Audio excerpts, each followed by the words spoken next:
Hello, Nick Sal here with another direct mail review. I do get direct mail from time to time, and when I get one that's particularly good or striking to me, and I feel like it has some takeaways for other marketers, I like to break it down for you. So this one's coming from Tufts Health Plan. Black this out, please don't steal my identity.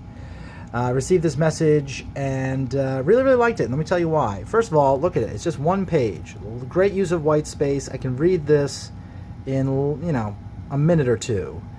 And it's really here to help you say the Tufts Health Plan is here to help you understand your coverage. Did you know? And then they must have researched this. These were things that people did not possibly understand, deductibles and things like that. It might have been triggered by the fact that my plan, I had some service done that was outside of, that had to draw from my deductible. So if that was the case, and I received this, because this message felt timely to me, I had a service that I had to pay for, it was outside my deductible, that I had to actually use my deductible for, and then this message showed up. So that's one thing.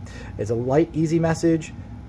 Your insurance has a deductible, what types of services apply towards your deductible, and it reads very well. It's not technical speak, it's really written in sort of layman's term.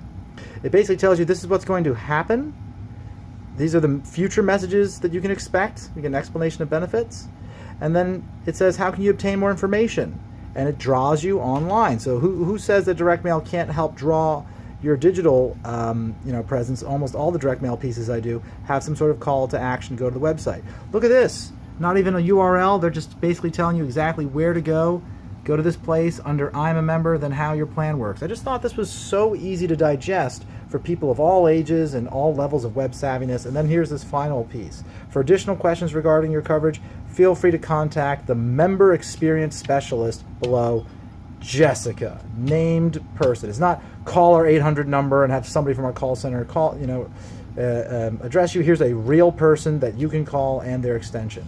So I thought this was very well done, Tufts Health Plan. It definitely made me feel good about the fact that even though I was paying out a deductible for the first time on this plan, that I was given knowledge to understand why that is happening in a way that I could understand, and plenty of opportunities here and here and here to get more help and to learn more. So way to go, Tufts.